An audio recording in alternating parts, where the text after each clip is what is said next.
Hello and welcome to another update on what's going on in the farm. Today is 27th July 2024. So let's start with the sump.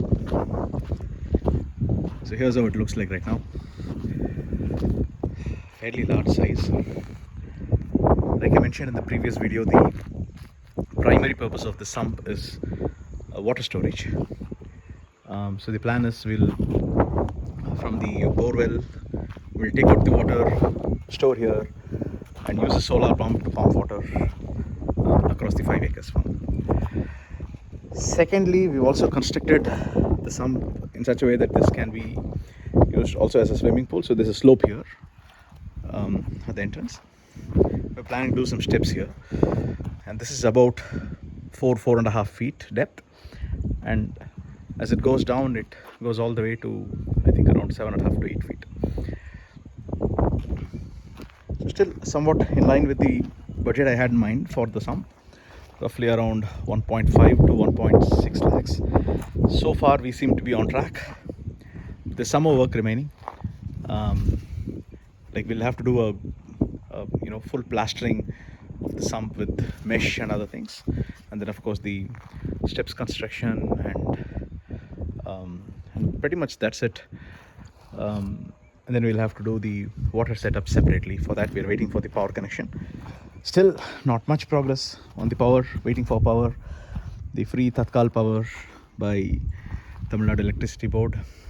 It's almost 4 months now and still trying to follow up with the officials.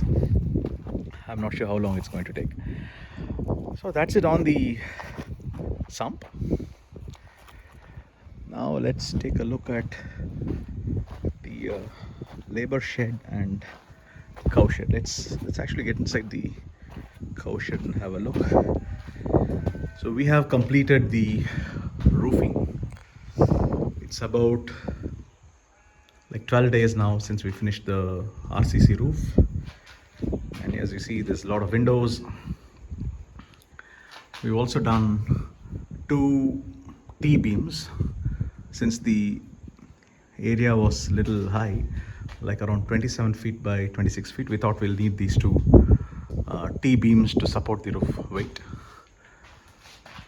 and we've done it such that the load gets onto the wall and all the way to this section where there is no window.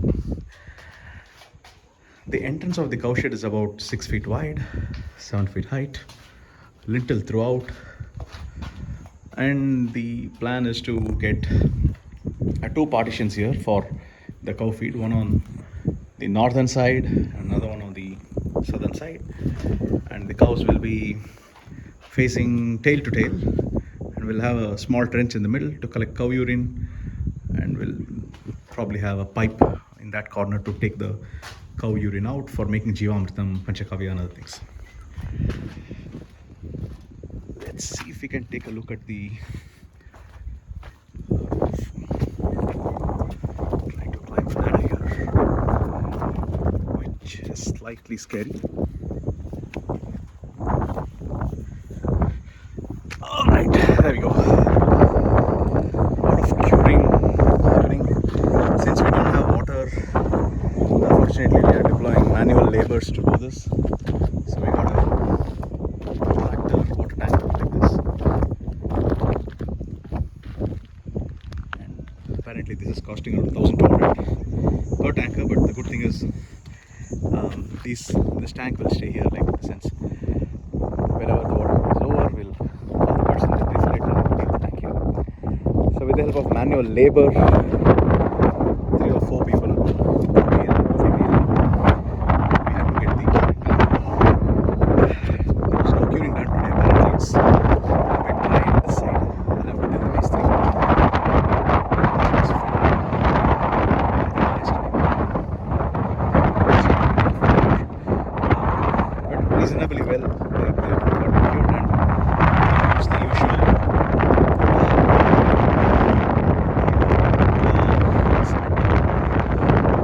which requires a lot of water in the initial days for curing, as opposed to the plastering cement. So in the initial days we did cure it quite a bit, but it's okay. some sort of railing done across the walls. I'm also thinking we'll do the same railing across the tank as well. There's a lot of wind and that makes me even more scary. I hope you can hear me properly. Let me try and get up first.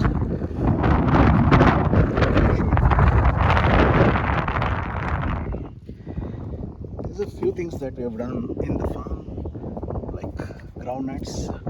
Apologies for the shaky video. I'm trying to hold the phone and get down with the help of a ladder.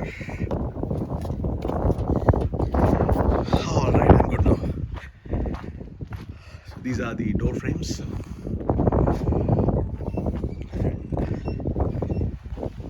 here are the steel windows, which we got from Polachi, ready-made ones.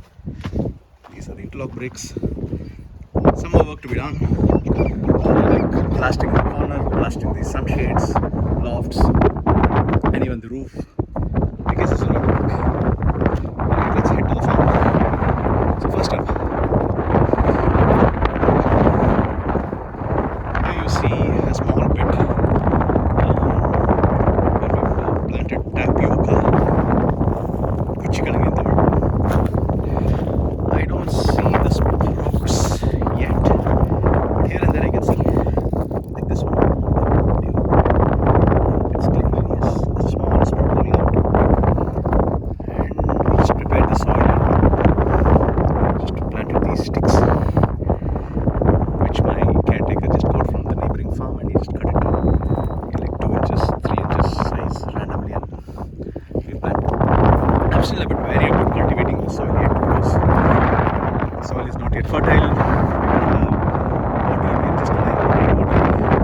No Jivamsa, no Pachakaviya, no drip irrigation, nothing absolutely. Having said that, we still don't want to keep the farm empty. For that reason, we've sowed groundnut. As you see, there's a lot of groundnut plants that have got germinated. Let me show you slightly closer. I hope you're able to see it now. So altogether, we purchased about 130 kilograms of groundnut without a skin, and then we used manual labor, ladies mostly, to remove the skin and get the groundnut seeds. And after removing the seeds, we got 90 kg, roughly I would say 1.5 acres we were able to cover. We didn't really broadcast the seeds. We used a tractor, a groundnut laying attachment. I have not seen it, unfortunately. I don't have a video of it. Just my caretaker took care of it. But we used a tractor groundnut sowing machine to sow the seeds. They've germinated quite well. It's been raining here and there. I don't think it has been extraordinary, but luckily the groundnuts have started germinating soon. Now, this is the internal road. We found a way to get rid of the rocks. I think in the previous videos I did mention about all these rocks, which are not too deep. So wherever possible, we've dug it out. And there's a lot of rocks on the sides, which were initially used like a fence by my previous owner, but now that we have the steel fence, we've taken them off. It is extremely difficult to dispose these rocks. Initially I thought I'll break them, use them for some construction, but absolutely it's not feasible. It's too expensive, and even if we have to remove them, it is super expensive. So the idea that we got is to use these internal roads, dig them, bury all the rocks. Obviously we'll have to break a few rocks with some gunpowder. There's some experts who do that, who break rocks, so that they can be moved with an earth mover. But the idea is to break open the internal roads, dig huge pits like a trench, like 5 feet, 6 feet wide, 5 to 6 feet, or even 7, 8 feet, how much ever is possible. We'll dig them and bury them. So that's the plan. Still trying to figure out how long it's going to take. I'm thinking it will probably take 2 to 3 full days of work with the normal JCB. Plus, probably 70 to 100 blasts for the big ones. Not sure when we will get it started. I'm still trying to negotiate a good contract for this work. On this side, as you see, a lot of growth. Well, not exactly a lot of growth. After the germination, things have come out reasonably well. This is all lentil, by the way. Tovare in Tamil. Once again, just experiments. Soil is not fertile at all. We need a lot of time to get organic carbon in them, and that is possible only with the help of Jivamrita, improve my microorganisms, adding a lot of mulch, letting them decompose. There is absolutely no humus anywhere. And you will recollect the previous videos. This was absolutely a barren land, right? With no vegetation except for some weeds here and there. So a long way to go. Still, like I mentioned, I don't want to leave the soil empty, so we've started cultivating something. Let's see how it goes. And this is all solam, corn, that is desi corn, right? Plus a bit of horse gram mixed in them here and there, mainly for the purpose of cow fodder. And once we clear the rocks, we will do either super napier or co-4 across the borders for now. And I don't think we are going to be able to start the process of planting trees because there's no power, no water yet. And I'm keen not to take the risk of planting trees when there's no water. In case the monsoon doesn't work well, in the upcoming months we'll be in trouble. So I've temporarily paused on the aspiration to do 400 to 500 trees by August. Initially I was thinking, but then if by chance the power comes, then we'll quickly do the borewell setup and then find a way to get the tree saplings and then plant them.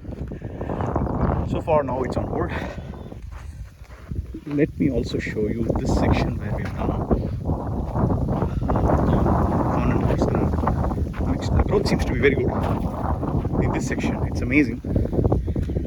As you see, the plants are almost 3 feet high, which is great.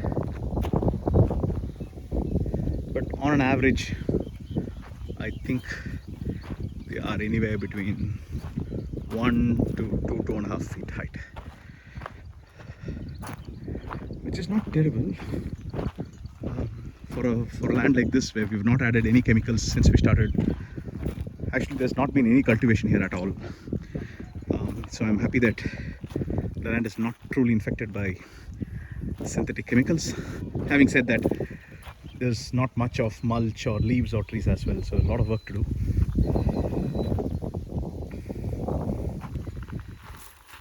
And let me also show you a small tree which is just coming up. Apparently we didn't sow them. I think it must have just come through one of the bird droppings I'm expecting. Let me go a little faster.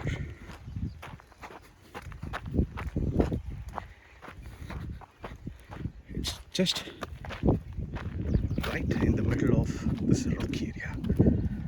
I can't believe such a plant started germinating, and it's quite amazing. As you see, a custard apple.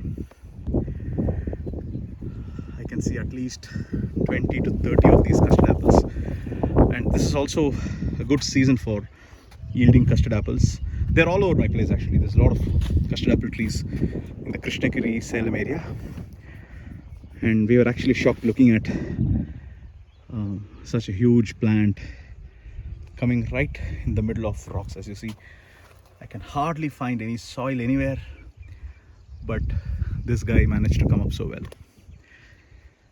So not yet ready for plucking. I think it will take a few more months, maybe like a month or two, but this is a bit of a sweet surprise for us. And we've also tried to prepare the soil in that section. We've removed the weeds with a 9-flow cultivator as a preparation for ragi, that is finger millet. call it Ari in the local language here, but it's basically Ragi. The idea is for Adi Padinettu, which is a very auspicious month in Tamil Nadu. Adi Padinettu just means anything that you do on this day, literally keeps exponentially increasing in value. And that falls on the 3rd of August, which is next week. And we are planning to sow ragi, finger millet, put it in the nursery, cultivate saplings, and then eventually plant them. So we plan to start that on the Adi Padinettu next week. That's all the updates I had for today. Slightly a longer video. Generally happy with the progress, but again, not yet there where we need to. Until the power and water arrives, we are not going to be able to bring our cows, which are still in Bangalore. Alrighty, see you in a different video very soon. Bye bye.